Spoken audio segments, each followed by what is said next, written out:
ఓం నమో భగవతే రుద్రాయ. ఇప్పుడు నేను చెప్పబోయేటటువంటి ఈ పరిహారాన్ని కనుక మీరు ఆచరించారు అంటే మీకు ఆనతి కాలంలోనే ధనం ఆకర్షణ గురయ్యి మీకు ధన సంపాదన పెరిగేటటువంటి అవకాశం చాలా ఎక్కువగా ఉంటుంది. అయితే ఈ పరిహారాన్ని మీరు శుక్రవారం నాడు ఆచరించాలి. ఈ పరిహారం చేసుకోవటానికి ముందుగా మనకి ఒక చిన్నటి మట్టి కుండ ఒకటి తీసుకోవాలి.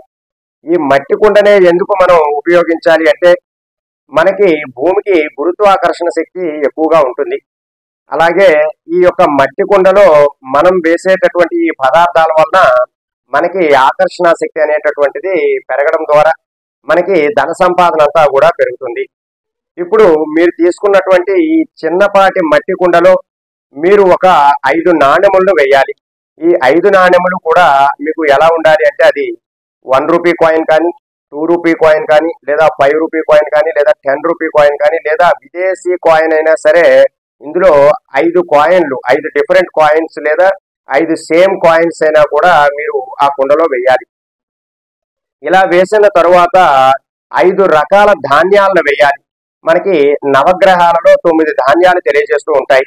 అయితే ఆ ధాన్యాలలో సూర్యుడు గోధుమల్ని, చంద్రుడు ధాన్యాన్ని, అలాగే కుజుడు కందులని, బుధుడు పెసలుని, గురుడు శనగలని, అలాగే శుక్రుడు బొబ్బర్లని, శనీశ్వరుడు నల్ల నువ్వులను, అలాగే రాహు మినుములను, కేతువు ఉలవల్ని కూడా తెలియజేస్తారు. ఈ 9 గ్రహాలలో ఉన్నటువంటి ధాన్యాలలో ఏవైనా 5 ధాన్యాలని మీరు సెలెక్ట్ చేసుకుని ఆ 5 ధాన్యాలు కూడా కొంచెం కొంచెంగా ఆ కుండలో వేసి నింపాలి. అయితే ఎందుకు 5 ధాన్యాలనే వాడాలి అంటే మనకి లలితా సహస్రనామంలో చెప్పారు, పంచమే పంచభూతేషు పంచ సంఖ్యోపచారిణి.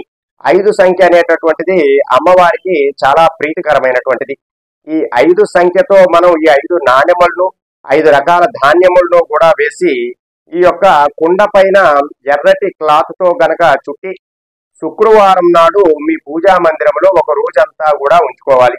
అంటే ఈ పరిహారాన్ని మీరు ప్రాతకాలాన్నే ఉదయాన్నే మీరు స్నానం చేసిన తర్వాత ఆచరించి ఆ ప్రేయర్ హాల్లో ఈ యొక్క మట్టి కుండనంతా కూడా అక్కడ ఉంచి మరుసటి రోజు అంటే శనివారం నాడు ఈ యొక్క మట్టి కుండనంతా కూడా తీసుకుని వెళ్ళి మీ యొక్క లాకర్లో లేదా మీరు డబ్బు దాచుకునేటటువంటి ప్రదేశంలో ఎక్కడైనా కనుక పెట్టారు అంటే మీకు ఈ యొక్క పాటు అట్రాక్షన్ అంటే మనీ అట్రాక్షన్ అనేటటువంటిది చాలా ఎక్కువగా జరిగి ధన సంపాదన పెరిగే అవకాశాలు చాలా ఎక్కువగా ఉంటాయి. అలాగే అనవసరమైనటువంటి ఖర్చులు కూడా నియంత్రిస్తుంది ఈ పాట్కి అంత శక్తి ఉంటుంది. మీరు డబ్బులు దాచుకునేటటువంటి ప్రతి సమయమునందు కూడా ఈ పాట్ దగ్గరే డబ్బులు దగ్గరగా ఉంచి తదుపరి మీరు ఆ ధనమునంతా కూడా మీ అవసరాల మేరకు ఖర్చు పెట్టుకునవచ్చును.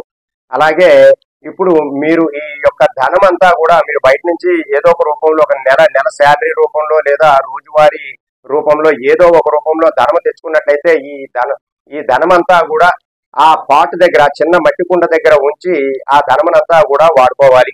ఇలా మీరు శుక్రవారం ప్రతి నెలలో వచ్చేటటువంటి శుక్లపక్ష శుక్రవారం నాడు ఈ యొక్క పాట్ ని తయారు చేసుకుంటూ ఆ పాట్ లో ఉన్నటువంటి ధాన్యాలను మార్చుకుంటూ ఇలా ప్రతి నెలలో వచ్చేటటువంటి మొదటి శుక్రవారం నాడు ఇలా మీరు కనుక ఆచరించారు అంటే మీకు విశేషమైనటువంటి ధన సంపాదన పెరిగే అవకాశం చాలా ఎక్కువగా ఉంటుంది. అలాగే ఇప్పుడు మీరు ఈ యొక్క వాడినటువంటి ధాన్యాలన్నింటినీ కూడా మీరు ఏదైనా చెట్టు దగ్గర వేసేయవచ్చు.